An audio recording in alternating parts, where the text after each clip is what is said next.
picked up all this because it seems like it is super hot this year and all my car's air conditioners are starting to fail. Not that it ever worked in the Tahoe. Oh my gosh, no way. It's another box.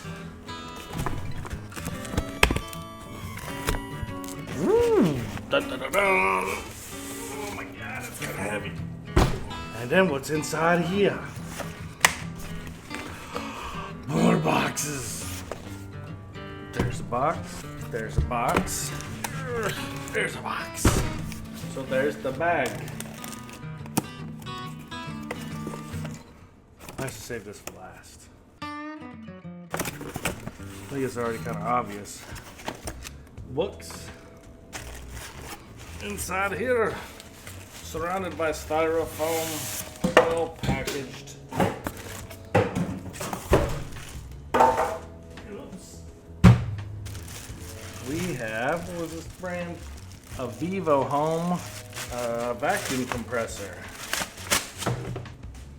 Nice. But wait, there's more. It's a sniffer. It comes with paperwork too. That's a fancy little case. A little handy strap. Alrighty. This looks about like the one I used to work with. I don't think it has batteries in it though.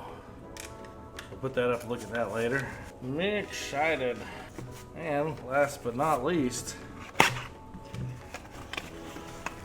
look at that. Bag full of fittings. Another valve, hoses, owner's manual, and a set of gauges.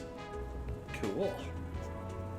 I picked up all this because it seems like it is super hot this year and all my car's air conditioners are starting to fail. Not that it ever worked in the Tahoe, but the S10 used to blow ice cold air and it is not doing so anymore. Man, these are nice thick. These ain't cheap lines. Man, that smells like brand new plastic. Man, that smells good. 4,000 PSI burst, 800 PSI max. Wait, R410A, whatever that means. There we have it. There's the hose. I got hose, several hose. And the pump even comes with brand new oil to put in it. We'll fill that up here in a little bit. But this was just the unboxing part. Before we get into the setup of the vacuum and gauge set, I'd just like to say thank you for those that have subscribed and thank you for those that have been watching my videos. I'm pretty excited about to see how well they've been perceived, who all's been contacting me and commenting, and just really appreciate it because if it weren't for you watching this right now, I probably wouldn't be doing this. With that said, let's get on to the setup. Now we're going to show you how to set up your air conditioning system. Alright, so we need to set up the pump. It needs to have oil put in it. In this window, you can check to see if there's oil in it or not. Just go ahead and open this up right here. Let's go ahead and move it so you can see the window. Watch you see it fill up. Ooh, the leaky guy. Best result, probably use a funnel. You don't want to lose that O-ring. There it goes. Start seeing it. There you go. You got it right there in the middle. It's right between the min and the max. I'm gonna go ahead and go with that. Make sure that O-ring goes back on there. What did that say as well? And this is an exhaust cap, like it says right there. When you go to use it, you got to remove that cap. So you're going to want to leave it on there when you got it in storage. And just like that, the vacuum pump's already set up and ready to go. Let's get with the gauges now. So the gauges are going to come, they got little caps on everything, and that's to make sure nothing's inside there. The other pieces will need came into a bag. But the main two, especially since we're running the 134A, is what we're needing this for.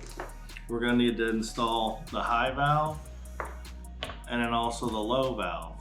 with their corresponding hoses. The other things that come in this little bag, these look like adapters to go from one side to another. Could be wrong. They have a Schrader valve on one end, so that must be for a different size Freon or something.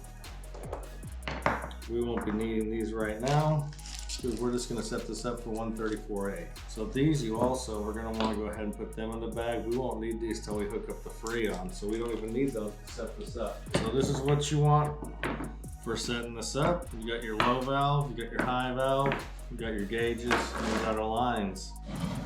First thing I'm gonna do is I'm gonna go ahead and take all these caps off. Set these off to the side. So first thing we need to set up, I'm gonna hook up the middle one, which is gonna be your yellow line. And that's for the Freon or the vacuum pump. And the middle one has the purge valve right here. And then it also has a sight gauge so you can see if Freon's still coming in or not. And these you just want to get pretty tight. You don't want to crank them way down. They have a seal on there. Let's go ahead and hook up our low side. And then let's hook up the high side. Pretty simple. All right. Now on the other end of our hoses, it's about just as simple. We're going to correspond the valves with the correct lines. Now they made it easy. The blue one for the low, and the red one we go on the high. And now you see this way is open. We want to go ahead and turn it till it's closed. Same with the high side. You want to go ahead and turn it till it's closed. And you can't mix up the high and the low on the 134A. They are different sizes. The low is smaller than the big. And if you notice, you got these fittings on the side. These are just so they can hold it. Let's go ahead and click them on there like that. Hold on to that elsewhere. And just for while it's in storage, just go ahead and hook your yellow on right there, but don't want to lose that. And there, this is all set up and ready to go. So that's the unboxing and the setup of the Viva Home air conditioning setup. Now I'm going to go to the store and get some 134A, and we're going to see how this system works while charging the Tahoe or the S10. And you can watch that in this video right here. And other than that, we'll see you from there.